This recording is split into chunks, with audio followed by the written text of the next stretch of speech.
ঠিক আমরা সবাই দুনিয়ার দিকে তাকানো, এর জন্য হাসি তামাশার মধ্যে লিপ্ত। আমাদের বন্ধুদের মধ্যে যেই বন্ধু পিছনে তাকাইছে, আজরার পিছনে দাঁড়াইয়া রইছে, সেই বন্ধু নামাজে হাজিরা দেওয়া শুরু করিয়া দিছে। সেই বন্ধু রোজা রাখা শুরু করিয়া দিছে। হাসান বসরি রহমাতুল্লাহ আলাইহি সম্পর্কে আমরা সবাই জানি, যাকে তাহনিক করছে ওমর ইবনে খাত্তাব রাদিয়াল্লাহু তাআলা আনহু। আসমা রাদিয়াল্লাহু আনহার ঘরের মধ্যে যে লালিত পালিত বহুত বড় হাফিজুল হাদিস, মুস্তাহিদ, মুস্তানবির, বহুত বড় বুজুর্গ, অনেক আবেদ, অনেক নেককার, সমস্ত তরিকতের নিসবত যার পর্যন্ত গিয়া পৌঁছে। এই হাসান বসরি রহমাতুল্লাহ আলাইহি মাওলাকে কেমন ভয় করতেন তিনি বলতে আছেন, নবী আলাইহিস সালাতু ওয়াস সালাম বলছেন, জাহান্নাম থেকে এক ব্যক্তিকে 1000 বছর পরে বের করা হবে। জাহান্নামের মধ্য থেকে এক ব্যক্তিকে 1000 বছর পরে বের করা হবে। হাসান বসরি রহমাতুল্লাহ আলাইহি বলেন, যদি সেই ব্যক্তি আমি হইতাম তাহলে চিরদিনের জন্য জাহান্নাম থেকে বাঁচিয়া যাইতাম। অর্থাৎ তারা নিজেকে নিজেরা কত মাওলাকে ভয় করত।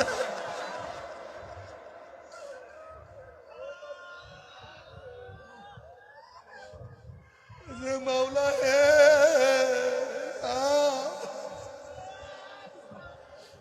বাবা,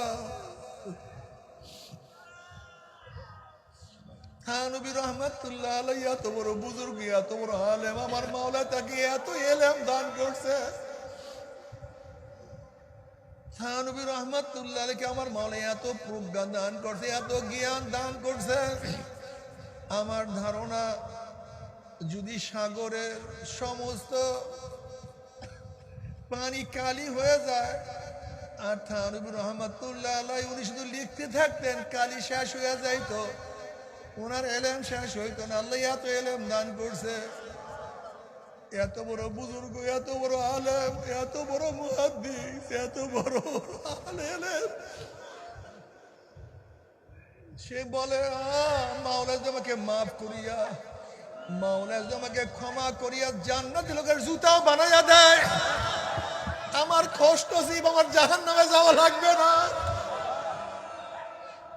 আবারে আল্লাহ আমাদের সবাইকে মাফ করিয়া দেন, আল্লাহ আমাদের সবাইকে ক্ষমা করিয়া দেন। অথচ তুমি আমি সারাদিন গুনা গুনা গুনা, তারপরেও চোখে পানি নাই, কলিজার মধ্যে কোনো কম্পন নাই, মাওলার কোনো ভয় নাই। অথচ নামাজ ঠিক নাই, রোজা ঠিক নাই, ইবাদত ঠিক নাই, জিকির আজকার নাই, কিছু নাই। বাবা জানি না, সারাদিন দুনিয়া দুনিয়া।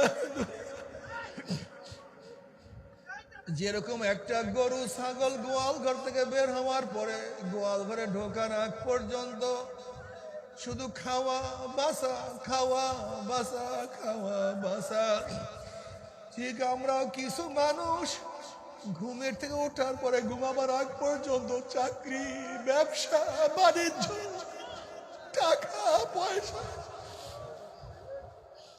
এই জায়গায়, এই জমি, এই সম্মান, এই ইজ্জত, এই ক্ষমতা, কিন্তু আমার মৌলাতে কি উপায় হবে, আমার কবরে কি উপায় হবে, আমার কিয়ামতে কি উপায় হবে,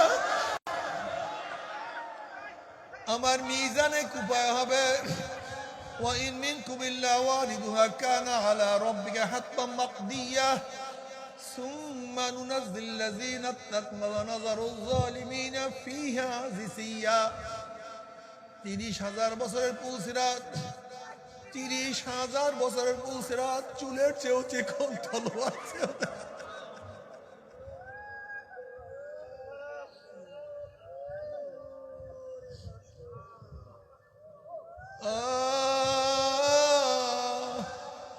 চুলের চেয়েও চিকন, তলোয়ারের চেয়েও ধার, নিচে জাহান্নামের আগুন, আমাবস্যার চেয়েও অন্ধকার। কোন বুদ্ধি, কোন বিবেক, কোন যুক্তির মাধ্যমে পুলসরাত পাড়ি দেওয়া কোনোদিন সম্ভব না। একমাত্র আমার মাওলার মেহেরবানি, আমার মাওলার দয়া, আমার মাওলার রহমত ব্যতীত কেউ পুলসরাত পাড়ি দিতে পারবে।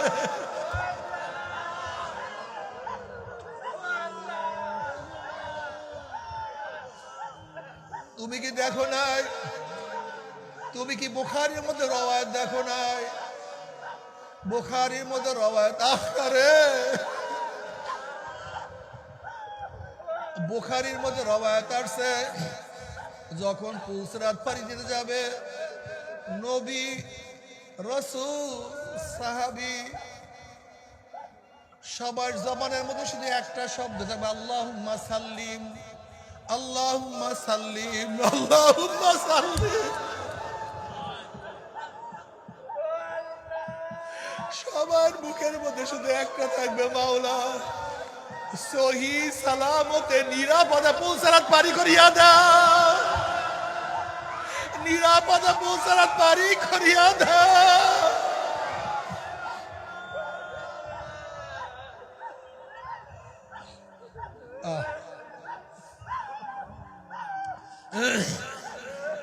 আল্লাহ তুমি আমাদের সবাইকে মাফ করিয়া দাও, আল্লাহ তুমি আমাদের সবাইকে ক্ষমা করিয়া দাও।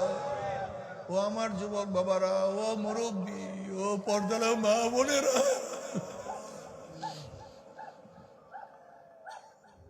বাবারে যেরকম বন্ধুরা, বাবারে বন্ধুরা একত্রিত হইয়া সবাই সামনের দিকে তাকাইয়া খেলা করতে আছে, সবার চেহারা একদিকে, কেউ পিছনের দিকে তাকায় না, সবাই খেলার মধ্যে লিপ্ত, হাসি তামাশার মধ্যে ব্যস্ত।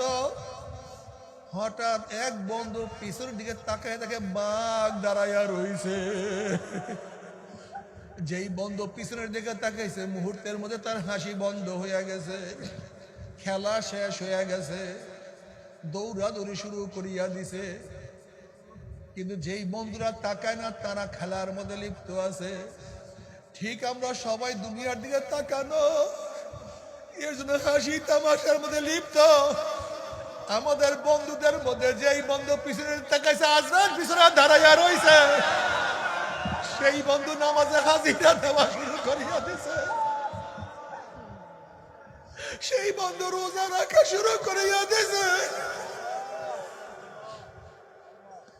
যেই বন্ধু পিছনের দিকে তাকাইছে সে আমার মাওলাকে ডাকা শুরু করিয়া দিছে।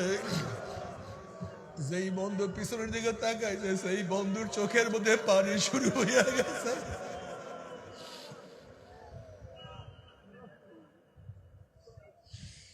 ও আমার যুবক বাবারা, আমার মুরব্বী বাবারা, আমি তোমাদেরকে একটা অনুরোধ করি, নবী আলাইহিস সালাতু ওয়াস সালাম জিন্দেগি পড়ো, জীবনী পড়ো, সাহাবাদের জীবনী পড়ো, বুজুর্গানের দিনের জীবনী পড়ো, মাওলার ভয় তারা কিভাবে করতেন। আল্লাহ বাবার চারিদিকে ফেতনার ফেতনার ফেতনার, খুব হুশ করিয়া সামনে কদম রাখিয়া খবরদার, ভুল জায়গায় কদম রাখার উপায় হবে না। আল্লাহ পাকের বান্দা জনাব মুহাম্মদ রাসূলুল্লাহ সাল্লাল্লাহু আলাইহি ওয়াসাল্লামের উম্মতগণ, আল্লাহ পাক রব্বুল আলামিন আপনাকে আমাকে দুনিয়ার সমস্ত ফিতনা ফাসাদ থেকে পরিত্রাণ দিয়ে কোরআন ও হাদিসের মজলিস, আলেম ওলামা, মুমিন মুত্তাকিন, জাকিরিন শাকিরিনদের গুরুত্বপূর্ণ এক দামি মজলিসে আসার বসার বলার শোনার তৌফিক আল্লাহ পাক দান করছেন। শুকরিয়া তান সবাই বলে আলহামদুলিল্লাহ। এই মজলিস অনেক গুরুত্বপূর্ণ, অনেক দামি। আপনারা অনেক ভালো কাজ করছেন। এলাকার কেউ ভালো কাজ করলে এলাকাবাসী তাকে নিয়ে গর্ব করে। প্রতিষ্ঠানের কেউ ভালো কাজ করলে প্রতিষ্ঠানের সবাই তাকে নিয়ে গর্ব করে। দেশের কেউ ভালো কাজ করলে দেশবাসী তাকে নিয়ে গর্ব করে। আপনারা এত ভালো কাজ করছেন, আপনাদের ভালো কাজের কারণে খোদ আল্লাহ পাক রব্বুল আলামিন আপনাদেরকে নিয়ে ফেরেশতাদের মধ্যে গর্ব করেন। কি সুবহানাল্লাহ সবাই বলবেন না নাকি? সুবহানা বলতে আপত্তি আছে কোনো? একবার সুবহানাল্লাহ বলবেন, আমল নামে 1000 নেকি লেখা হয়ে যাবে, 1000 গুনাহ ঝরে যাবে। আপনার জিকিরের আওয়াজ যত দূরে গেছে, যত দূরে গাছপালা কাঁচা পাকা, আপনার জিকিরের আওয়াজ যারাই শুনছে কিয়ামতের ময়দানে জাকিরের পক্ষে সাক্ষী দিয়ে দিবে। এই জমিন সাক্ষী দিবে জাকিরের পক্ষে, আল্লাহ তোমার এই বান্দা আমার উপরে বসিয়া জিকির করছে। وعن معاوية رضي الله تعالى عنه قال خرج رسول الله صلى الله عليه وسلم পড়বেন না নাকি আপত্তি আছে ভাই? একটু পড়িয়েন। এই দোকান বন্ধ করিয়া, ব্যবসা বন্ধ করে, টাকা পয়সা খরচ করে এখানে আসছেন কামাই করার জন্য। দুনিয়া, হ্যাঁ, কি কামাই করার জন্য আসছেন? আখিরাত মানে কি? সওয়াব। তো সুবহানাল্লাহ, আলহামদুলিল্লাহ, দুরূদ শরীফ পড়লেই তো সওয়াব পাবেন। এগুলো মুখের থেকে আসবে না কেন? আর নবী আলাইহিস সালাতু ওয়াস সালামকে আল্লাহ পাক এত বেশি মোহাব্বত করেন, আপনি নবী আলাইহিস সালাতু ওয়াস সালামের উপর দুরূদ পড়বেন একবার, আল্লাহ পাক রহমত নাযিল করবে 10 বার। সবচেয়ে বড় বখিল কোন ব্যক্তি জানেন? সবচেয়ে বড় কিফটা, বখিল, কাঞ্জুস কোন ব্যক্তি জানেন? কথা বলে না যে সবাই জানেন না। সবচেয়ে বখিল কোন ব্যক্তি বলেন তো? মাশাআল্লাহ, যে ব্যক্তি দুরূদ পড়ে না তার চেয়ে বড় বখিল, কাঞ্জুস আর হতে পারে না। এর জন্য যখন নবী আলাইহিস সালাতু ওয়াস সালাম নাম শুনবেন অটোমেটিক বের হবে সাল্লাল্লাহু। এইটাই তো মজা, এইটাই তো ভালো লাগে, অটোমেটিক মুখের থেকে চিন্তা করতে হবে কেন? নবীর নাম শুনবেন অটোমেটিক সাল্লাল্লাহু আলাইহি ওয়াসাল্লাম, নাম শুনবেন সাল্লাল্লাহু আলাইহি ওয়াসাল্লাম, মন থেকে বের হয়ে যাবে। মনে থাকবে তো? জীবনে একবার দুরূদ পড়া ফরজ। বলেন বলেন, জীবনে একবার দুরূদ পড়া। মজলিসে প্রথম নবী আলাইহিস সালাতু ওয়াস সালাম নাম শোনার পরে দুরূদ পড়া ওয়াজিব। এই যে মজলিসে বসছেন না, প্রথমে যখন নবী আলাইহিস সালাতু ওয়াস সালামের নাম শুনবেন, সাথে সাথে প্রথমবার মজলিস পরিবর্তনের আগে প্রথমবার নাম শুনলি দুরূদ পড়া ওয়াজিব। নামাজের মধ্যে দুরূদ পড়া সুন্নাত। মজলিস পরিবর্তন ব্যতীত একই মজলিসে বারবার নবী আলাইহিস সালাতু ওয়াস সালাম নাম শোনার পরে দুরূদ পড়া মুস্তাহাব। ইমামে তহাবী রাহমাতুল্লাহ আলাইহি বলেন, যতবারই নবী আলাইহিস সালাতু ওয়াস সালাম নাম শোনা হবে ততবারই দুরূদ পড়া ওয়াজিব।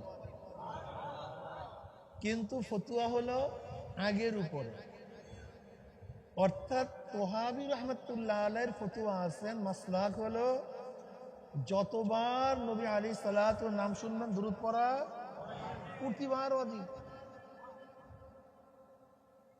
যাই হোক, খরাজা রাসূলুল্লাহি সাল্লাল্লাহু আলাইহি ওয়াসাল্লাম। এই তো বয়ান কিছুটা কাজে লাগছে। আমি বয়ান করব, সাথে সাথে মোটামুটি পরীক্ষা নেওয়ার চেষ্টা করব, আল্লাহ কবুল করেন। খরাজা রাসূলুল্লাহি সাল্লাল্লাহু আলাইহি ওয়াসাল্লাম, মাশাআল্লাহ, এই তো সুন্দর লাগতেছে। আলা হালকাতি মিন আসহাবিহি ক্বালা মা আজলাসাকুম قالوا جلسنا نذكر الله ونحمد على ما هدانا الإسلام ومن به علينا قال الله ما أجلس ذلك قالوا الله ما أجلس ذلك قال رسول الله صلى الله عليه وسلم أما إني لم أستحلفكم تحمة لكم ولكن آتاني جبرائيل فأخبرني أن الله باعث الملائكة رواه مسلم। মুসলিম শরীফের রওয়ায়াতের মধ্যে আসছে, সরদার দো আলম আলাইহিস সালাতু ওয়াস সালাম